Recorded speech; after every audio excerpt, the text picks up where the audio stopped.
Amigas y amigos, muy buenos días. Son las 9:02 aquí en Guatemala, Centroamérica.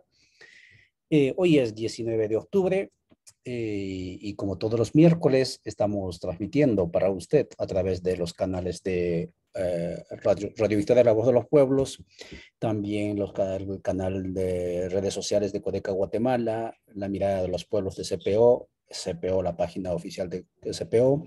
Estamos transmitiendo también este programa La Hora Constituyente en la página de Juventud Plurinacional Avia Yala Soberana.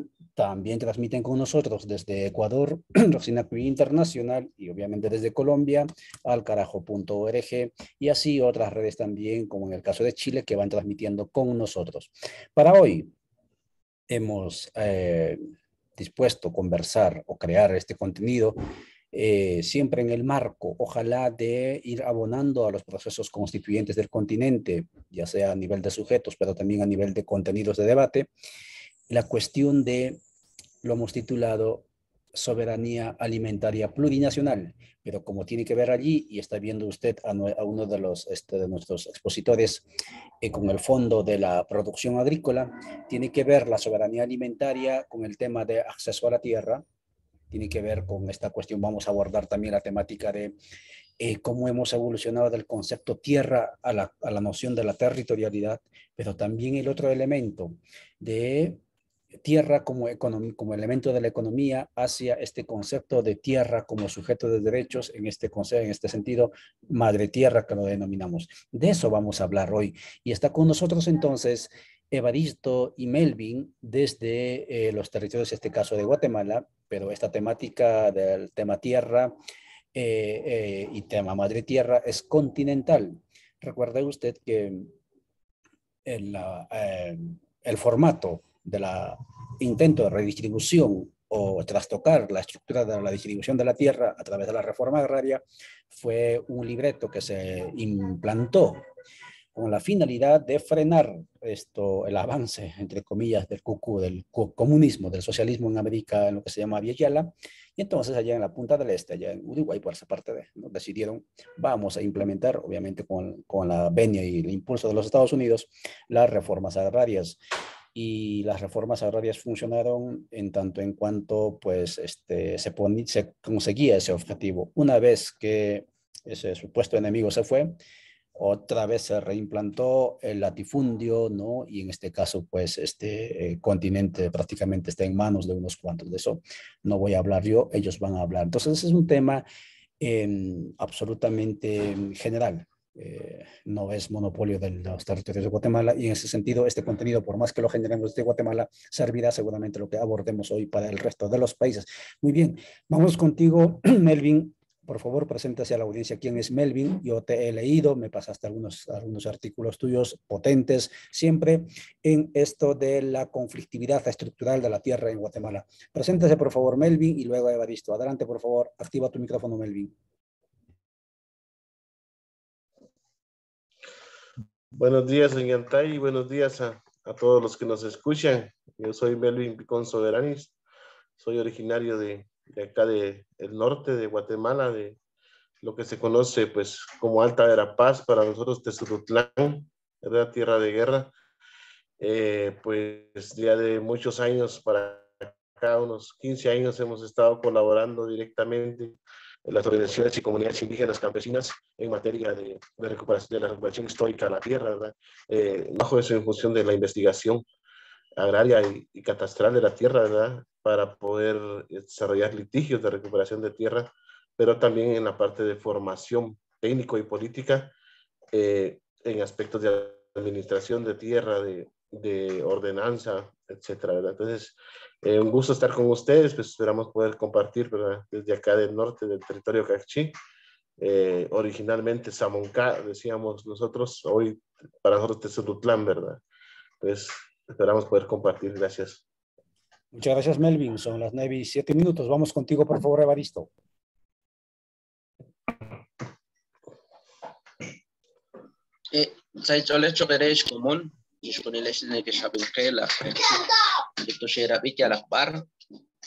Muy buenos días a todas y todos. Mi nombre es Evaristo, soy maya Echi, soy de Cobán, y pues estamos aquí para poder compartir nuestras opiniones en relación al tema de esta jornada. Mucho gusto. Muchas gracias, Evaristo. Gracias, Melvin. Amigas y amigos, estamos en la hora constituyente. Cuando son las 9:07, conversando sobre soberanía alimentaria plurinacional. El concepto de soberanía alimentaria surge gracias al trabajo, al esfuerzo que hizo especialmente el espacio de campesinos en el continente y en el mundo, la vía campesina, y el objetivo de de la plurinacionalidad pues tiene como finalidad también mostrar que la labor de alimentar, de trabajar para alimentar al mundo, no es homogéneo ni tampoco los actores corresponden o provienen de un mismo formato, por decirlo así, cultural. Son diversos pueblos, diversas culturas con sus propias tecnologías, con sus propias herramientas que van cultivando. En ese sentido, lo plurinacional, ¿no es cierto? Lo plural va ingresando allí. Voy contigo entonces, Melvin, directamente a la pregunta. Quizás esperabas que las preguntas iban a ser sobre cuánta conflictividad, etcétera. Es importantísimo eso escuchar en Guatemala, pero la pregunta de fondo, Melvin, y la gente que nos hacemos, que no estamos directamente en esta temática es, muy a pesar del esfuerzo que se hizo desde las instituciones supranacionales, instituciones nacionales, en este caso estados, en el caso de Guatemala concreto, de distribuir, de resolver el tema del acceso a la tierra, ¿cuál ha sido el resultado de ese esfuerzo? ¿Por qué muy a pesar de todo ese esfuerzo de distribuir tierra o de gestionar tierra, siendo países agrícolas, Guatemala sigue sumido en el infradesarrollo, por decirlo menos, solo superado por Haití? Cuéntanos, por favor. Bueno, yo creo que aquí hay que valorar varios aspectos, ¿verdad? A partir de los acuerdos de paz acá en Guatemala, que se crea el Fondo de Tierra y se crea un mecanismo neoliberal, ¿verdad? Que es el mercado de tierras, porque no se da una reforma agraria después de los acuerdos de paz, sino que lo que se da es un mecanismo de financiamiento para comprar tierras. Este proyecto, este programa que plantea el Fondo de Tierras que le llaman acceso, no replantea reconvertir la concentración de tierra agrícola, para empezar, ¿verdad? En Guatemala, el 70% de la tierra de vocación agrícola o agropecuaria sigue concentrada en el 1% de su población, ¿verdad? Es decir, no se compran las grandes latifundios como por ejemplo las tierras de la costa sur, ¿verdad? Con gran potencial y vocación agrícola para producción de alimentos. Y esas siguen reproduciendo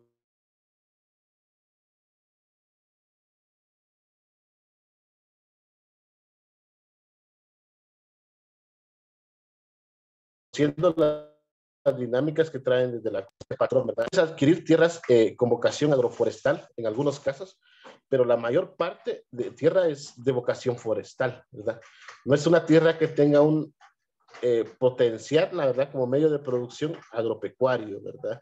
Entonces, eso obviamente, ¿verdad? Va a retrasar la reconstitución y la recuperación de los modelos alimentarios campesinos indígenas, ¿verdad? De nuestra región y del país entero, ¿verdad?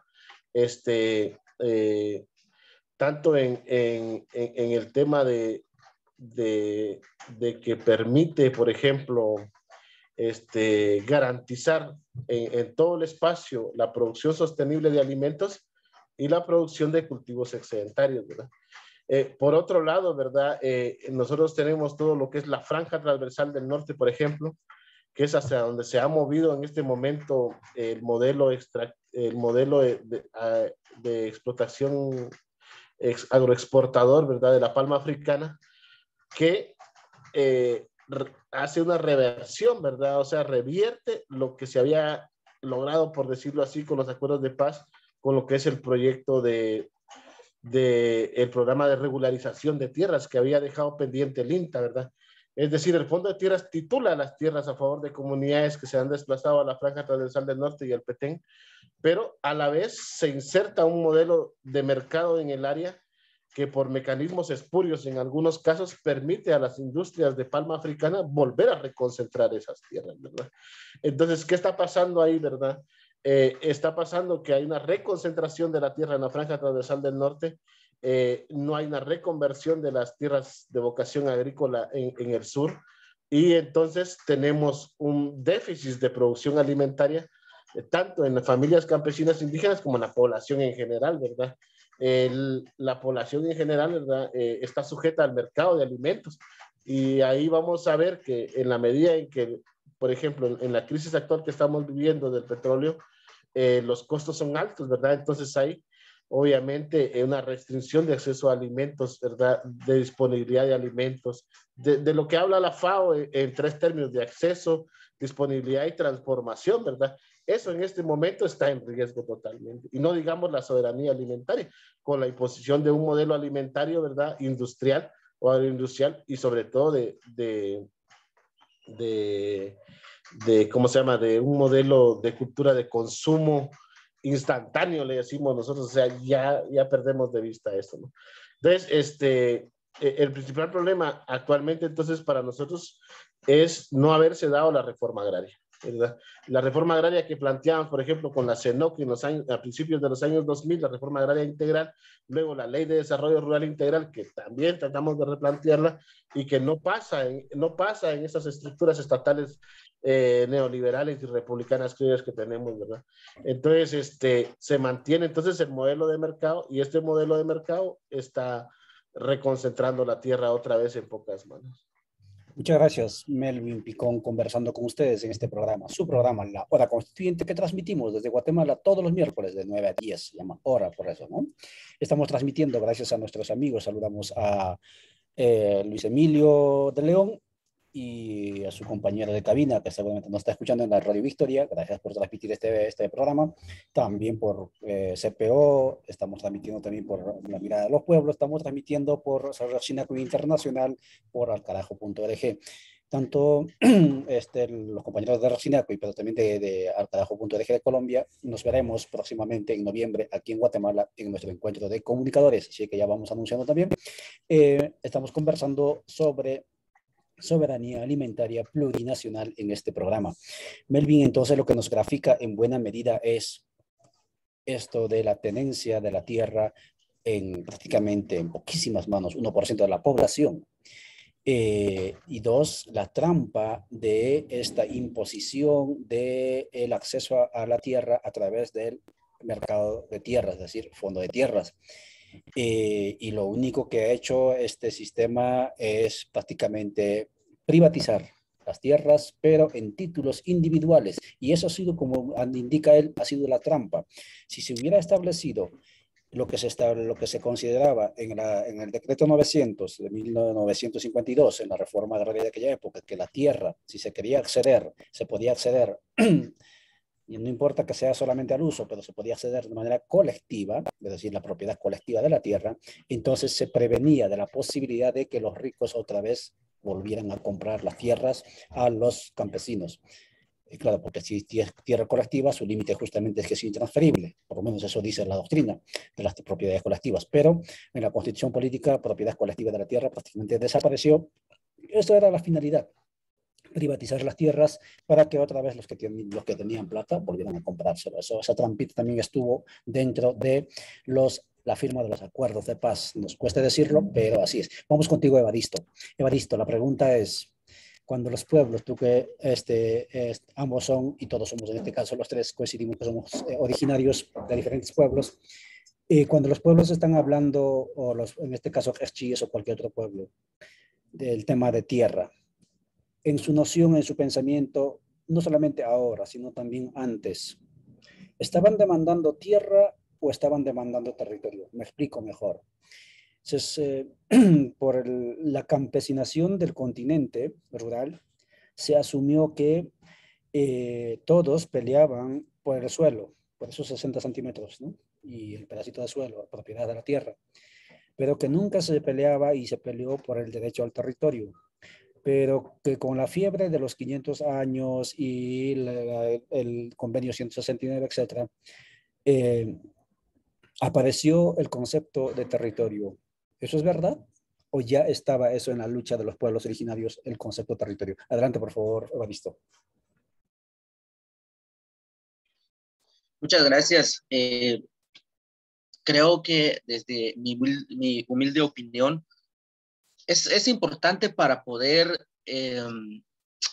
quizás aterrizar una idea en este tema. Es importante revisar, digamos, cómo después de 1540, en esa década, después de haber masacrado a todos los pueblos originarios en estos territorios,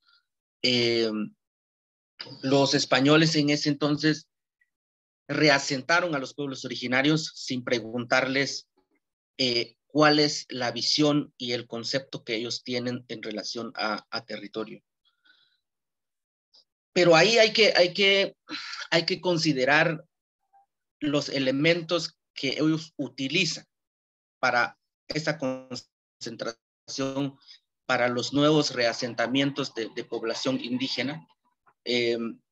Ahí hay que, digamos, hay que entender que la primera, digamos, objetivo de ese entonces es el control social como el primer elemento, que eso persiste durante toda la colonia, después, digamos, de la fundación del Estado-Nación. Durante el conflicto armado interno también se recrudece ese control social, pero eso se implantó como un mecanismo, o sea, crear las comunidades, los nuevos reasentamientos de pueblos indígenas. El segundo punto es la explotación. Los nuevos reasentamientos después de 1540 fueron eminentemente para explotar a los indígenas.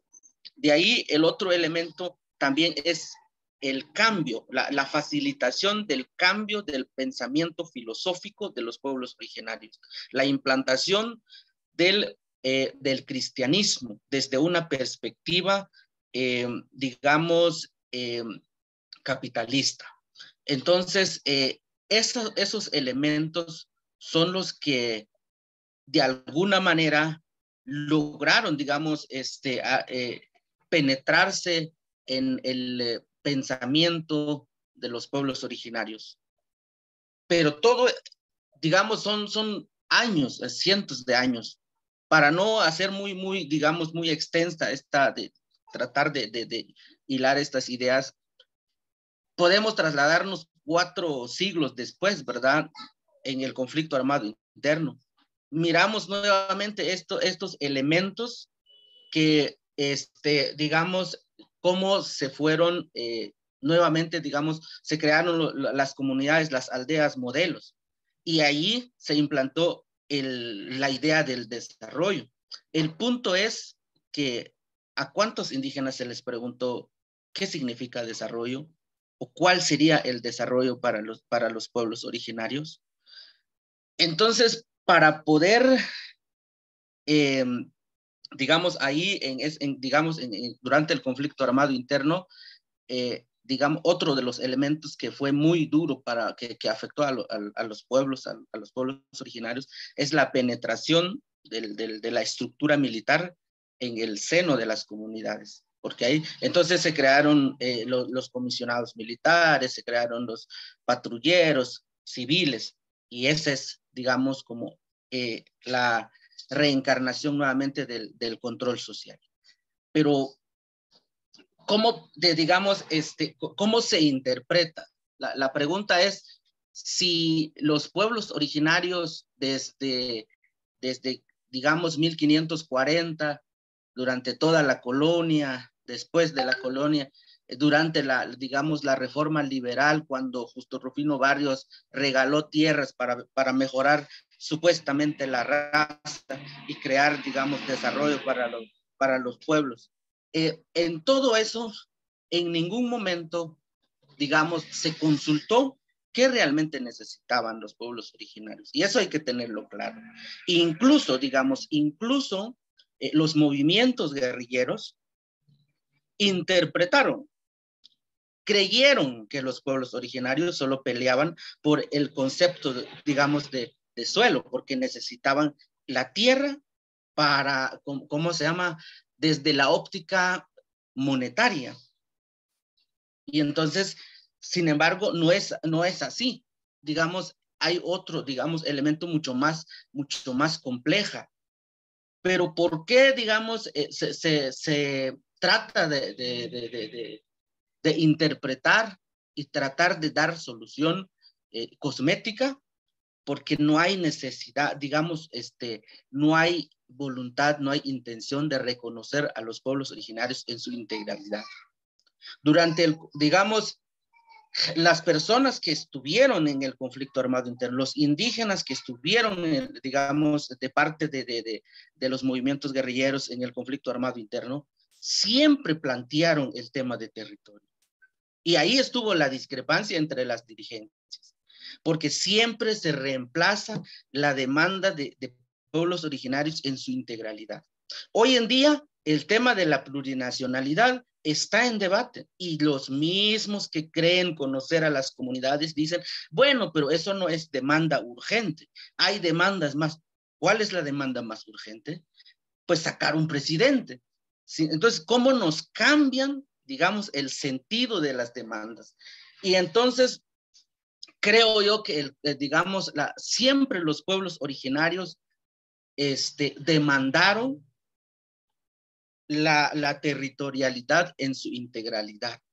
Y eso vamos a tratar de explicar digamos, en las siguientes preguntas. ¿Por qué? Porque hay una íntima relación, no solo con el suelo, sino que es con un ser vivo que tiene varios elementos que es fundamental para poder tener una vida saludable, una vida en armonía, una vida digna. Y entonces, creo yo, desde mi particular punto de vista, que, digamos, pueda ser que los técnicos, los académicos, se les apareció el término en algún momento de la historia, pero en el imaginario de los pueblos originarios siempre existió el concepto de territorialidad, incluso en las comunidades. No tener tierra es digamos, es, digamos, como el elemento de perder su identidad, su vinculación, su conexión con la tierra, con la naturaleza, con su entorno, con todos estos elementos. Muchas gracias, Evaristo. Son las 9:25 en este programa La Hora Constituyente. Evaristo, entonces, nos grafica que la noción, el sentir de territorialidad que está presente ahora, cada vez más potente en diferentes partes del continente, seguramente en el mundo también, ya estuvo presente y estuvo siempre, porque la noción de suelo como elemento, digamos, integral de la economía, ¿no?, para la modernización, pues al parecer no es, digamos, propio de los pueblos, nos indica. Estamos conversando con Melvin Picón y Evaristo, personas que conocen tanto desde el gabinete, pero también fuera del gabinete, es decir, desde el campo, la situación de la distribución, de la producción y de la realidad de la alimentación de la tierra, de la población y acceso a la tierra. Y estamos haciendo este programa, amigas y amigos, porque esto es un adelanto. Este sábado y domingo, 22 y 23, tengo contabilizado, pero imagino que deben haber más de 30 comunidades agrarias, que se denominan así, en Guatemala. Se van a reunir en un encuentro presencial que se titula de la soberanía alimentaria hacia la defensa de la madre tierra, o algo así. Van a abordar justamente qué pasó con las comunidades que accedieron a la tierra, en qué cambió su condición, su situación de vida, ¿sí?, y qué pasa con aquellas comunidades que no accedieron a tierra, ¿sí? Es decir, en cuanto a resultados, pero también se va seguramente a abordar las variables de tierra, territorio, es decir, si todavía estamos en el marco del agrarismo del siglo pasado o ya estamos en el marco de la territorialidad, ¿no?, como un concepto macro que digamos, trastoca todos los elementos, incluso categorías de análisis que teníamos antes sobre el tema tierra, y el asunto del antropocentrismo y la tierra como sujeto de derechos, variables que van a estar presentes en este encuentro, y por lo tanto saludamos a los organizadores. Y lo organiza el Movimiento Comité de Desarrollo Campesino, CODECA, que por cierto ya no es ni campesino, ni tampoco ya busca desarrollo. como bien decía Evaristo, por el tema de estas nuevas categorías o macro conceptos que van surgiendo. Melvin, voy contigo. La otra pregunta que nos hacíamos con usted era, la calidad, y tocaste creo en tu anterior intervención con el fast food, ¿no? Así, comida rápida, chatarra, etc. La calidad de la alimentación de los pueblos, ¿sí? Tiene una directa relación con el acceso a la tierra que tienen su población, es decir, los productores. Es decir, cuando la tierra está disponible para la gente y accede a la gente a cultivar la tierra, eso necesariamente implica, garantiza soberanía alimentaria, calidad alimentaria. Soberanía alimentaria entendido no solo como esto de comer nutrientes, sino también comer historia, comer cultura, comer afecto, ¿sí? ¿Cuál es tu reflexión al respecto? Porque claro, tenemos el otro caso, compañeros, el tema de, a veces decimos que toda la tierra si está en manos del Estado, ¿no? Es decir, pública, entonces alcanzamos la soberanía alimentaria. Falso. Yo amo mucho a Cuba y he visitado, digamos, he recorrido alguna vez Cuba de rincón a otro rincón, y las tierras de Cuba que son públicas no están cultivadas. Y Cuba, al igual que el resto de los países del continente, importa 70-75% de lo que consume de afuera, porque el proceso de la profesionalización de la población de Cuba ha sido proceso de descampesinación, lo que decían los compañeros. Voy contigo, Melvin, adelante, por favor.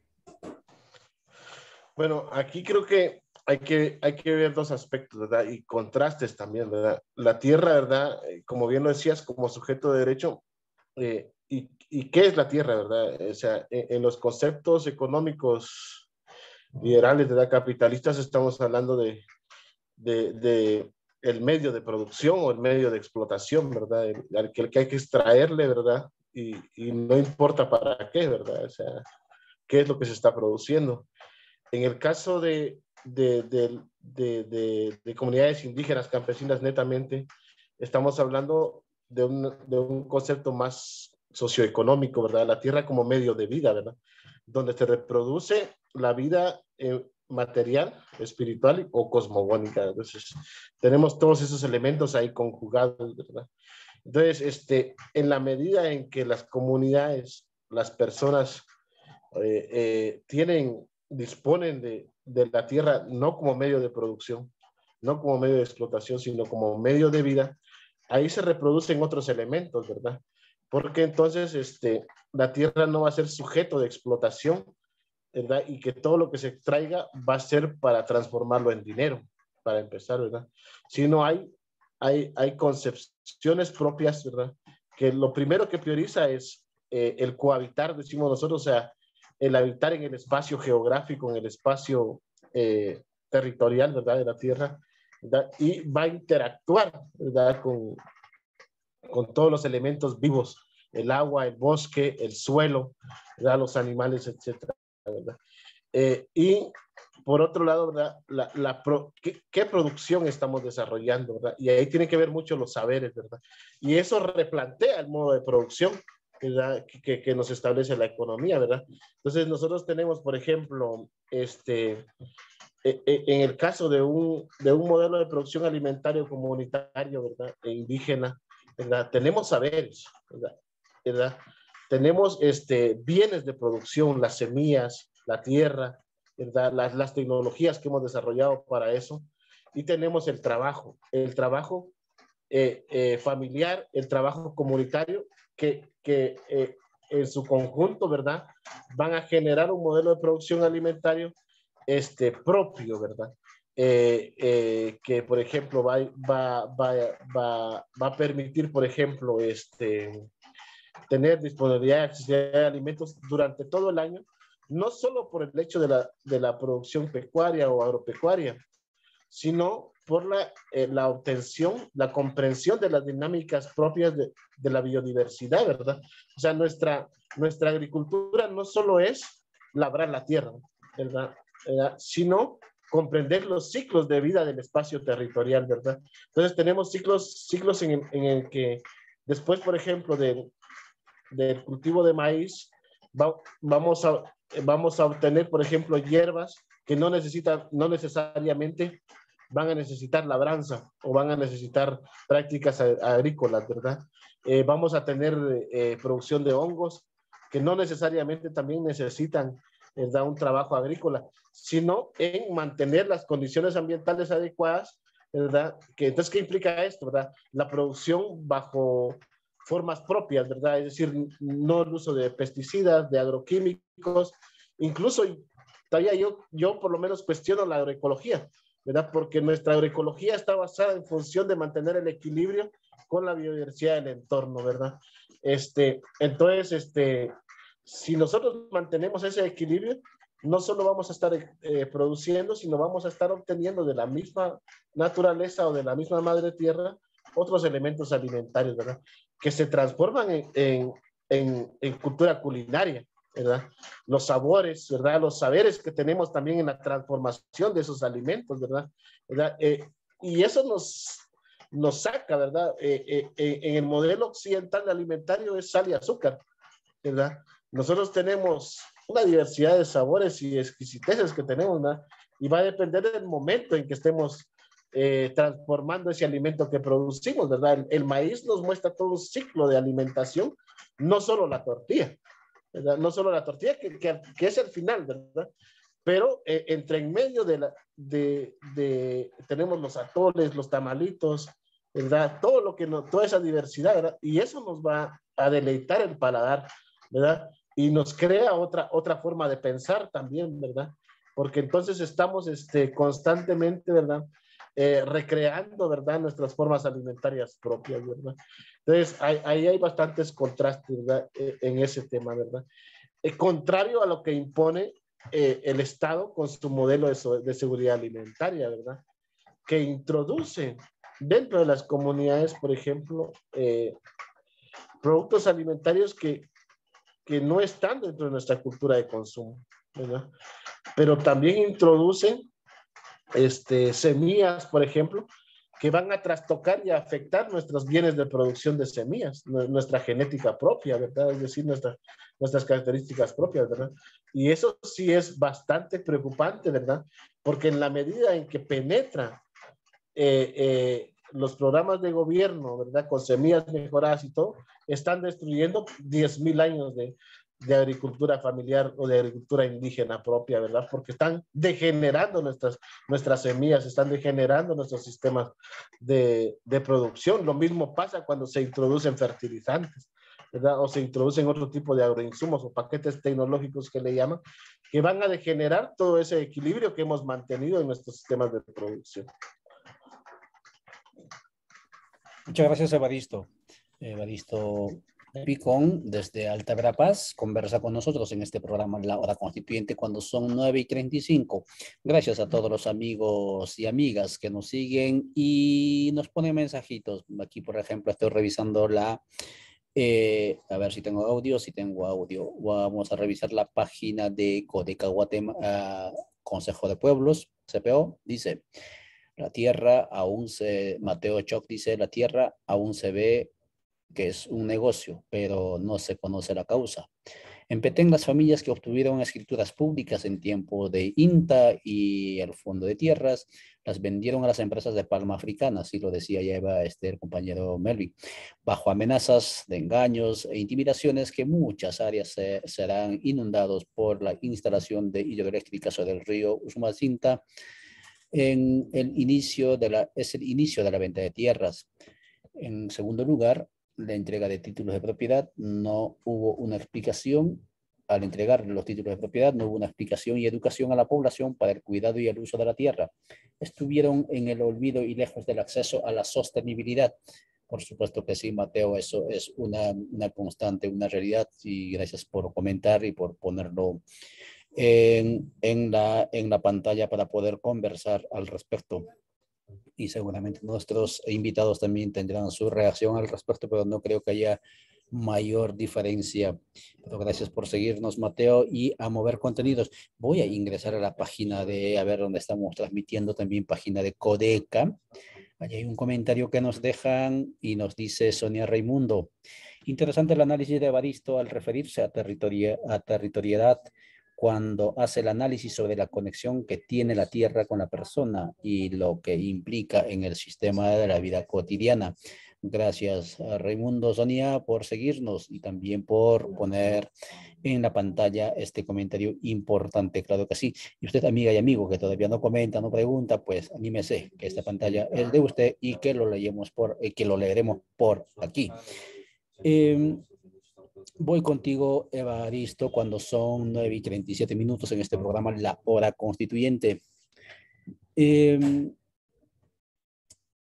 Guatemala, muy a pesar que la ley favorece, como decíamos anteriormente, únicamente el acceso a tierra por la vía de la propiedad individual, en algunos casos las comunidades agrarias se han asociado y hay una, digamos, excepción a la ley que les permite acceder de manera colectiva, etcétera, pero esas son excepciones.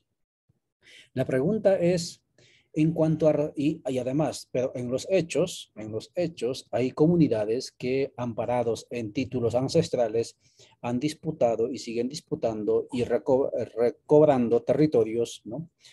Como es el caso del pueblo Xinca, por ejemplo, por mencionar un caso, y otros pueblos, incluso también algunos pueblos mayas. La pregunta es, ¿en cuál de los modelos? Claro, es injusto esta pregunta porque, otra vez digo, la propiedad colectiva es una excepción. La propiedad individual, la campesinación, individuación es la regla. Pero cabe la pregunta, ¿es por la vía de la territorialidad o tierras comunales o por la vía de las tierras individuales que se ha logrado mejores resultados según lo que has podido ver en Guatemala? ¿Quiénes tienen mejor resultado? ¿Los pueblos indígenas que tienen territorialidad o tierras comunales, o los campesinos, obvio siempre en el área rural, pues, que tienen tierras individuales? ¿Quiénes tuvieron mejores resultados? No solamente en el tema de soberanía alimentaria, sino también en el tema de mejor calidad de vida, contemplando incluso el paradigma o el modelo del buen vivir como horizonte de mejor calidad de vida para los pueblos originarios. Adelante, por favor, Evaristo. Gracias. Creo que para poder, digamos, hacer este comentario, yo creo que lo importante es analizar la estabilidad y la permanencia en el espacio físico. Eso es, digamos, como el punto de partida para poder decir qué ha funcionado y qué no ha funcionado. Las comunidades que han, digamos, querido mantener una visión conjunta de territorio, pues han logrado permanecer, han logrado de alguna manera enfrentar toda esta ola de expropiación para monocultivos, de todos los trabajos extractivistas. Creo yo que el punto también es hacer una autorreflexión hacia quienes trabajamos en este tema, quienes tratamos de concientizar que las organizaciones que acompañan la recuperación de territorios, a la par de la batalla legal y política de recuperar las tierras, debe ir íntimamente relacionado con un proceso de reflexión, un proceso de aprendizajes, de resignificación del concepto de territorio. Porque reconocemos, digamos, toda la estrategia estatal y la estrategia del capital, sea nacional o internacional, de tratar de maquillar estas necesidades. Eso es, digamos, lo que hablaba el compañero, de que nos dan trampas, pero ¿cómo nosotros podemos revertir estas trampas?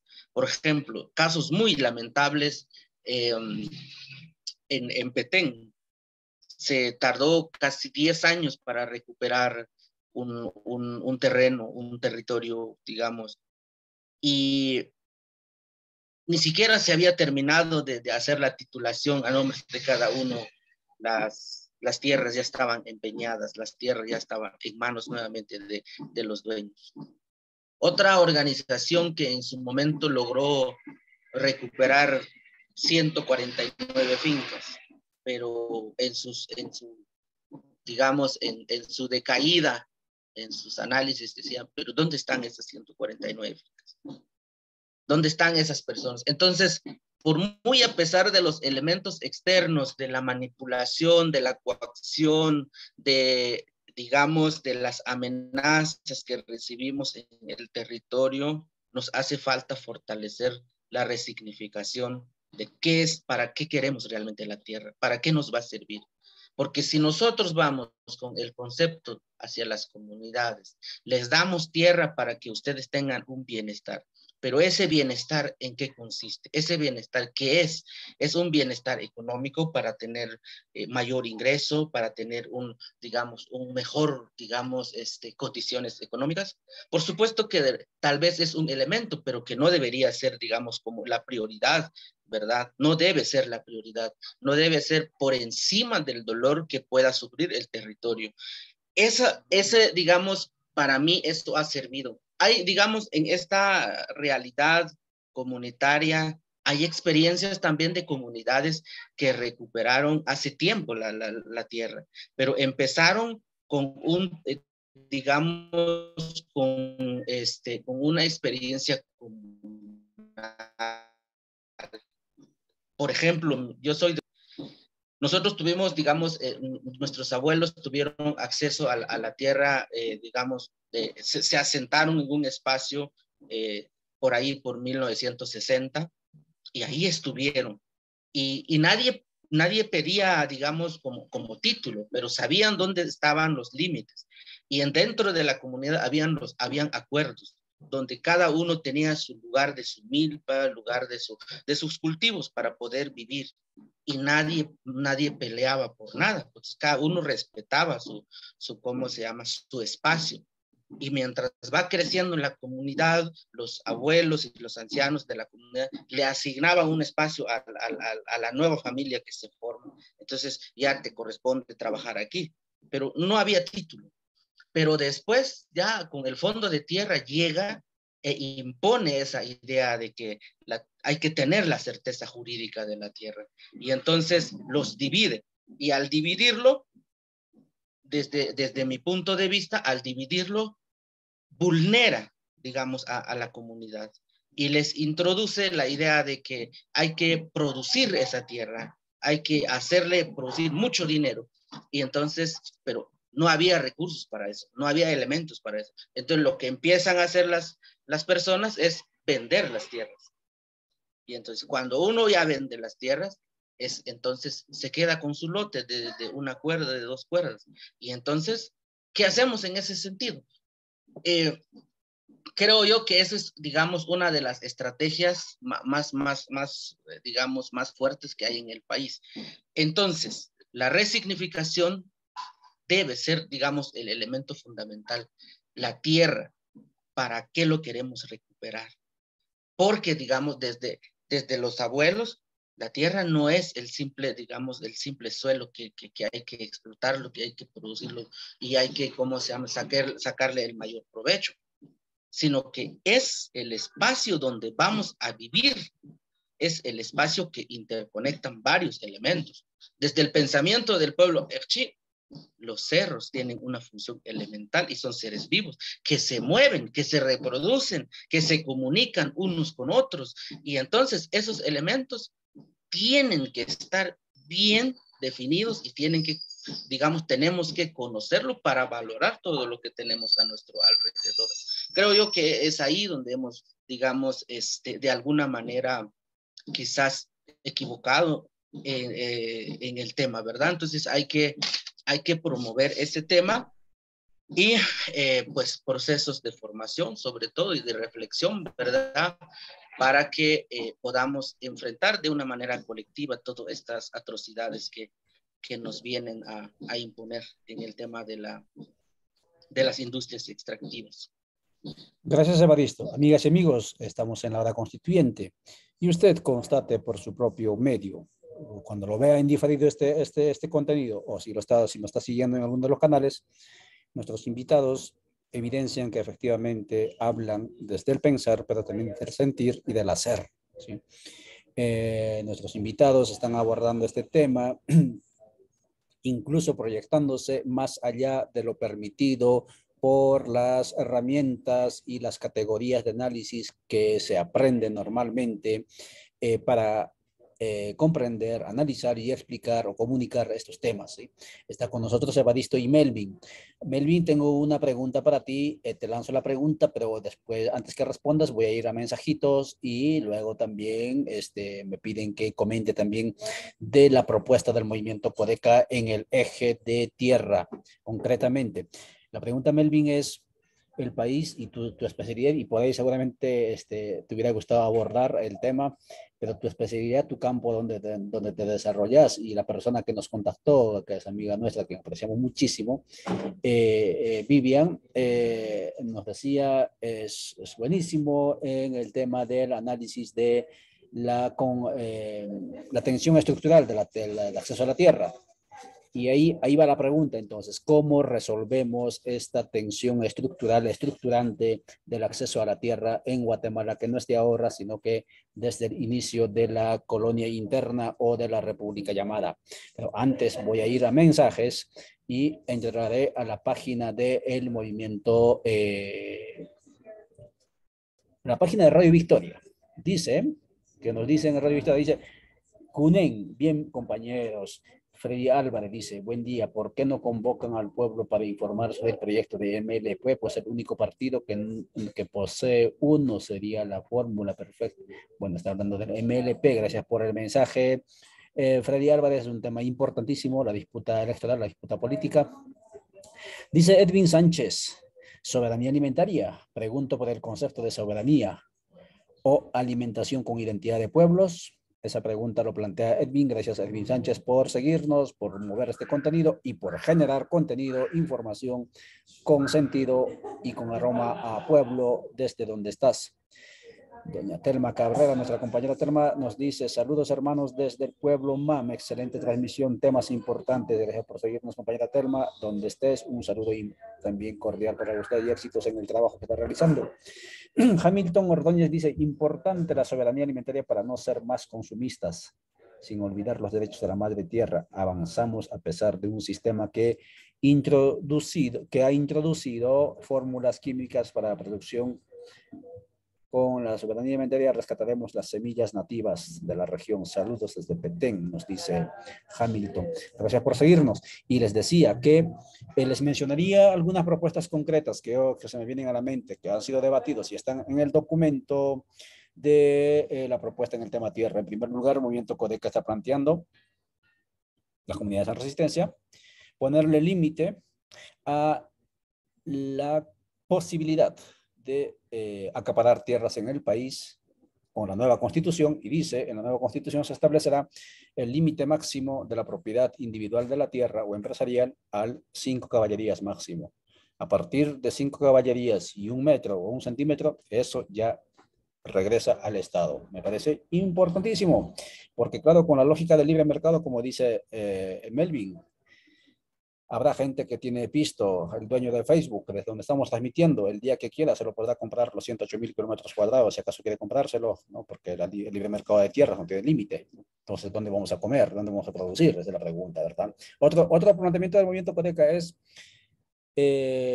iniciativas empresariales o emprendimientos que contaminen los suelos y el agua más allá de lo permitido por la ley, lo cual ocurre en este momento, especialmente en las partes donde están las agroindustrias, pero también las industrias, ¿no es cierto?, en las zonas urbanas. Esas tierras serán afectadas y devueltas al Estado. Me parece también una persuasión bastante importante esa medida, esa propuesta en la nueva Constitución, porque de esa manera se estimula, ojalá, a que las empresas tengan lo que se dice sensibilidad, ¿no? Tierra, sensibilidad ambiental. Y también está el tema de se entregarán tierras en propiedad colectiva. Y lo que decía Evaristo, las trampas, ¿sí? se entregaron títulos de propiedad, ¿no? La gente no sabía para qué era, pero les decían, les activaron el deseo de tener pisto, pero no les ayudaron a cómo se podría activar, generar pisto a través de esa tierra, creándole mercado, tecnificando, etcétera.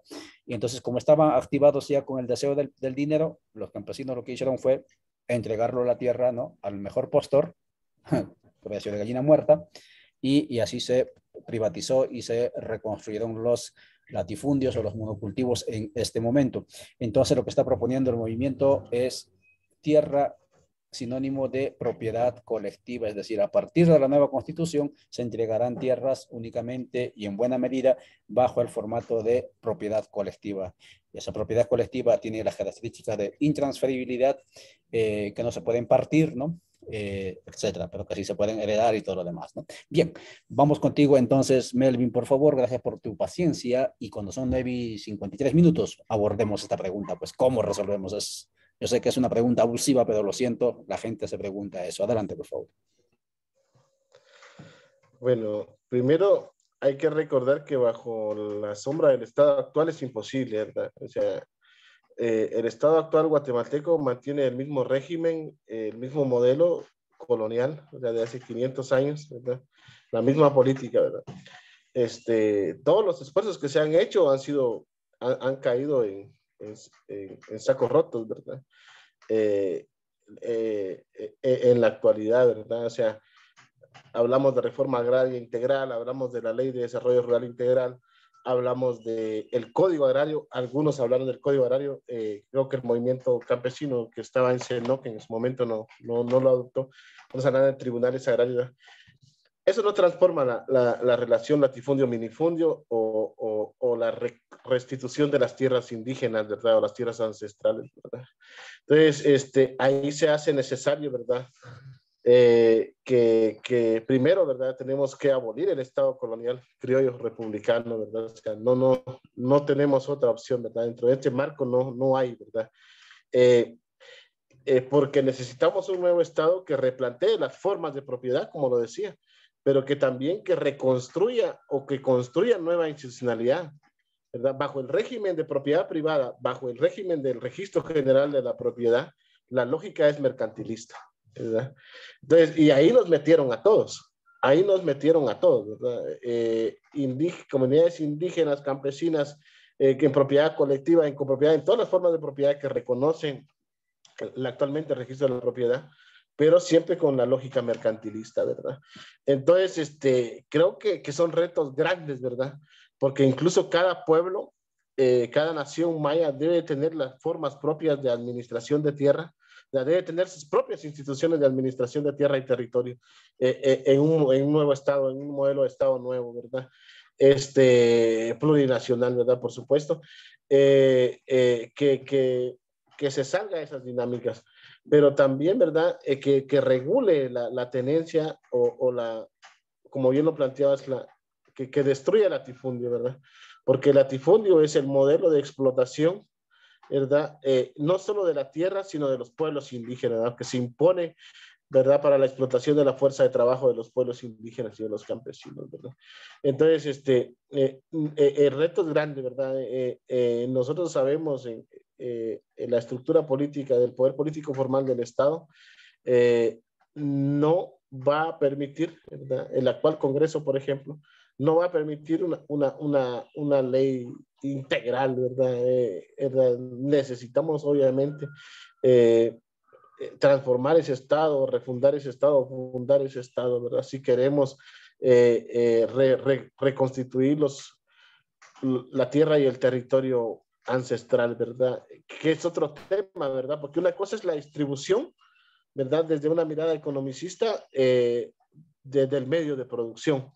Pero otra cosa es reconstituir los territorios comunitarios, los territorios de las naciones, ¿verdad? Y eso es un reto mucho más grande, ¿verdad?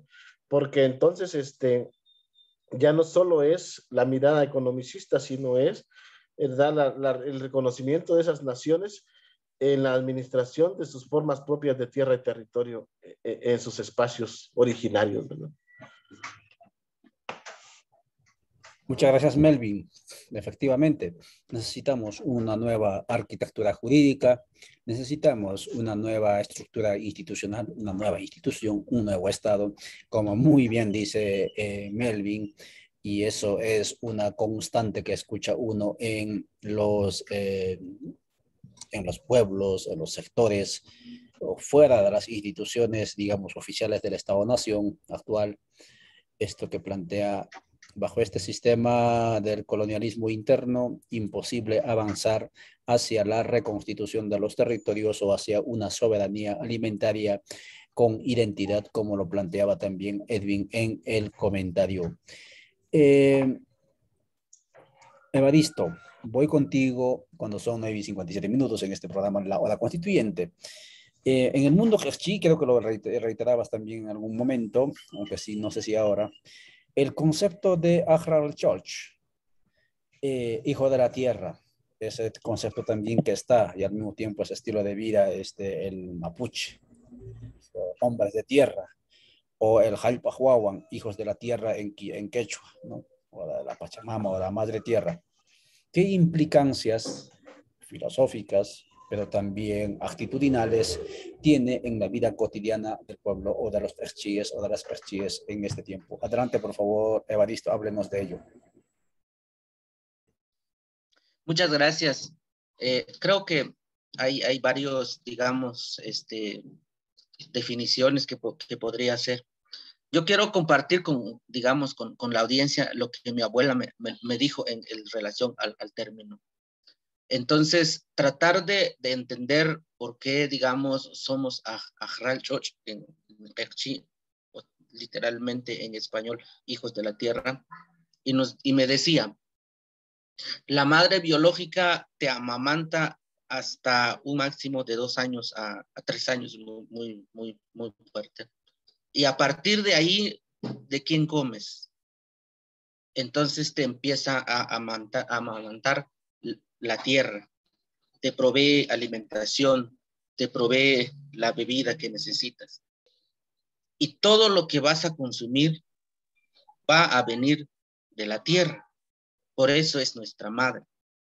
Y entonces, ese es como el sentido de nuestra identificación, digamos, de sentirnos hijos de la tierra. No es un concepto moderno, algunos dicen que pues es una imposición, que alguien se le ocurrió, digamos, decir madre tierra y que el concepto es moderno, porque mi abuela nunca llegó a una capacitación, nunca escuchó algún discurso de algún académico, y ella me daba, digamos, como esta relación.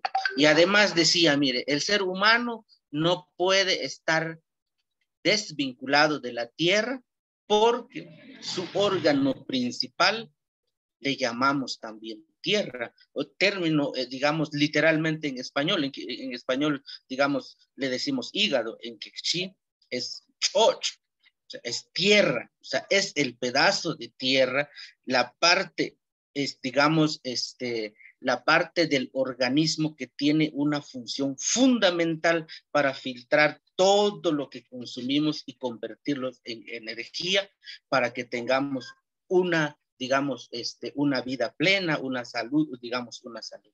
Si la tierra ya no funciona, el cuerpo empieza a reflejarlo. Si el hígado ya no funciona, el cuerpo empieza a reflejarlo.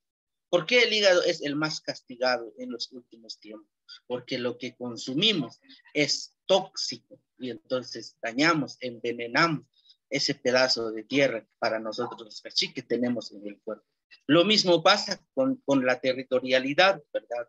Entonces, al destruir un cerro, destruimos, digamos, parte de esta vida y entonces ya vienen sus repercusiones digamos, con lamentables sucesos naturales que en la mayor parte es una responsabilidad de nosotros, los seres humanos. Creo yo que ahí es donde estamos, digamos, vinculados, al menos en Erchi, esas dos explicaciones que mi abuela me dio. Primero, ¿por qué somos hijos de tierra? Porque la tierra es la que nos amamanta. Pero algo más importante, en el tema del principio de la reciprocidad, mi abuela decía, la tierra nos nutre, nos da todo lo que necesitamos. Y es justo y necesario que cuando partamos de esta vida, le devolvamos algo a la tierra. Y he ahí el concepto del entierro sin cajas, porque nuestra materia orgánica debe generar otras vidas, debe ser comida, nutriente para otros seres vivos, porque nosotros ya consumimos seres con vida en esta tierra. Entonces, creo yo que esa, digamos, esa definición, esa forma de ver es muy importante, muy interesante que lo revaloricemos, porque ahora, digamos, la modernidad nos ha enseñado otro. Nosotros ya no queremos, digamos, ser enterrados en la tierra. Hay algunos que han, digamos, que han llegado a crear, vidrios digamos, blindados, que se inmortalizan la materia. Esos son conceptos modernos de querer perpetuarse en la vida. El compañero, ¿cómo se llama? Melvin decía, el tema, digamos, él decía algo importante desde el concepto del tema de los pueblos originarios. Cuando nosotros, digamos, la vida es cíclica, o sea, no podemos interrumpirlo, no podemos quedarnos estancados en un espacio, en un tiempo. Hoy estamos, mañana sabemos que nos vamos a ir, pero detrás de nosotros vienen otros. Y nosotros no podemos ser egoístas de querer permanecernos en este espacio que alguien más lo ocupará mañana. Y entonces, desde este análisis, para algunos abuelos que se mantuvieron, digamos, que tuvieron la obligación de transmitir los conocimientos ancestrales, es impensable el ser propietario de la tierra, porque la tierra está antes de nosotros y estará después de nosotros. ¿Cómo, digamos, cómo es posible que yo pueda ser dueño de la tierra si la voy a dejar? Bueno, desde este concepto, estamos hablando en términos filosóficos, de plano muchos dirán, bueno, entonces, ¿qué es lo que queremos?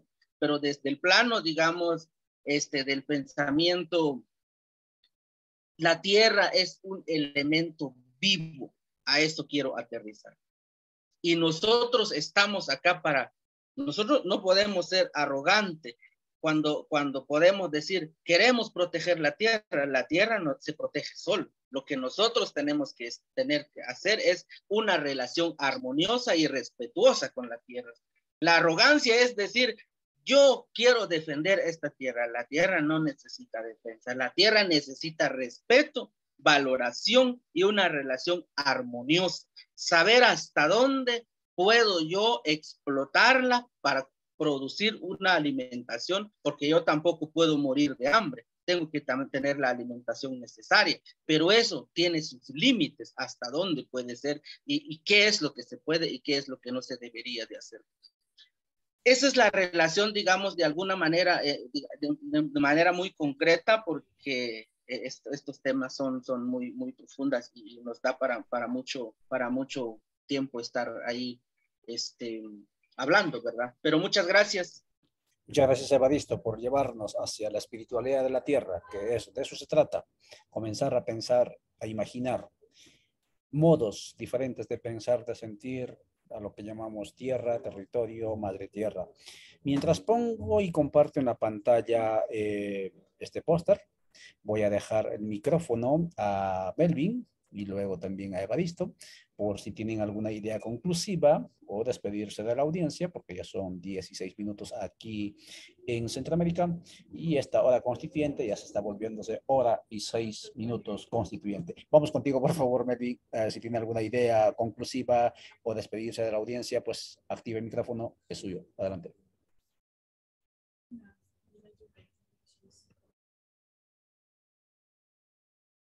Yo creo que tienes el micrófono apagado. Perdón. Gracias.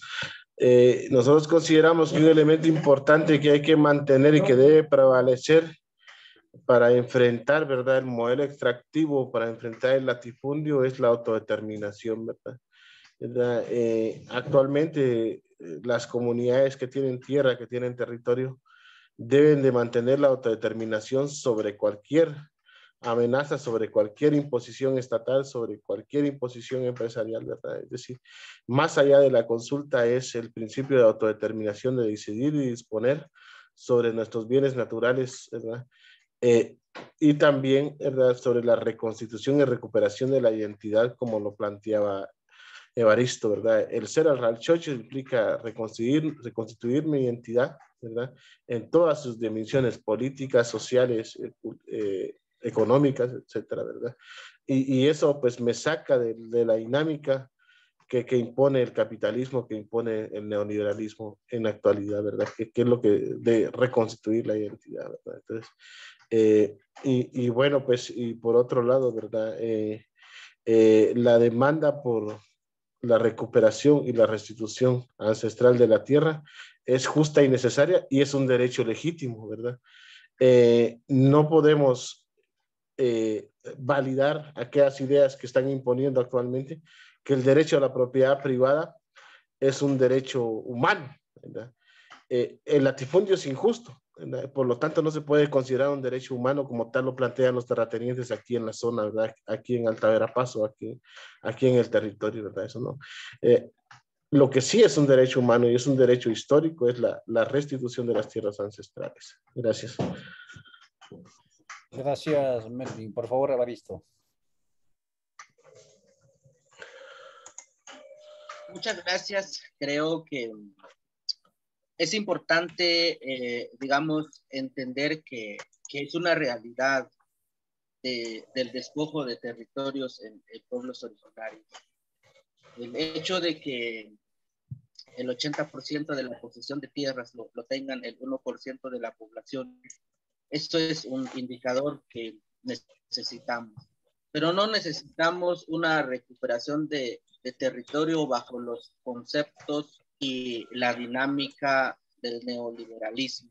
Necesitamos recuperar nuestro territorio porque creemos que es, digamos, es el espacio donde regeneramos vida. Es el espacio que nosotros necesitamos para vivir, para existir y para convivir. Bajo esto, digamos, esa realidad es importante ir profundizando en los distintos espacios que tenemos, en los distintos espacios donde convergemos, discutir, debatir y seguir, digamos, hablando de esta realidad, ¿verdad? Creo yo que ese es lo más importante, porque también es una realidad que la estrategia del extractivismo es dinámico, cada día cambia, cuando entienden, cuando, digamos, los pueblos originarios o los que tratan de hacer los análisis entienden la dinámica, digamos, la estrategia del despojo, modifican. Quiero hablar específicamente en esto solo para cerrarlo. Cuando implantaron la cooptación de líderes, de cualquier tipo de líderes, estamos hablando porque eso está en varios estudios, que cooptan un líder y ese líder es el que se encarga de ser el intermediario, de comprar las parcelas y después trasladarles a los verdaderos siguientes dueños, que son las empresas transnacionales. Cuando eso se identificó y se empezó a concientizar a las comunidades que ya no vendieran sus tierras, entonces aparece otra modalidad, otra estrategia de cómo engañar a las comunidades. Ya aparece entonces el tema de dar créditos para que empiecen a producir monocultivos y cuando eso empieza a, digamos, a dar fruto, digamos, los cultivos de monocultivo, dicen, bueno, entonces aquí ya ustedes ya tienen una deuda con mora, ya tienen una deuda que no pueden pagar, empieza entonces el proceso de quitar nuevamente las tierras y se va, es la misma, digamos, es la misma finalidad con diferentes estrategias de cómo quitarlo. Por eso yo digo que si no salimos de la visión de la visión individualista, capitalista, y no entendemos que la tierra lo necesitamos para vivir, no solo en conceptos monetarios, sino que para vivir, para coexistir entre el montón de elementos y vidas que ahí están. Nuestra lucha siempre será vencida por las nuevas estrategias del modernismo y del capitalismo. Muchas gracias. Muchas gracias, Evaristo. Muchas gracias, Melvin. Y muchas gracias a ustedes, amigas y amigos, por acompañarnos, seguirnos en este programa La Hora Constituyente, que para hoy hemos definido el tema de soberanía alimentaria plurinacional, pero con estas variables que nuestros brillantes invitados abordaron. Quedará para que usted pueda revisarlo, este contenido, pues en las diferentes cuentas que hemos mencionado, incluido también YouTube y también Twitter. No queda más que agradecerles y motivarles a estar atentos, porque este fin de semana, sábado y domingo, actores directos con aroma a sudor agrio, con aroma a suelo húmedo, estarán debatiendo, estarán compartiendo de cómo avanzar en este esfuerzo por la soberanía alimentaria, con esta alimentación con identidad hacia los buenos vivires. Muchísimas gracias por vuestra atención. Próximamente nos veremos. Chau, chau.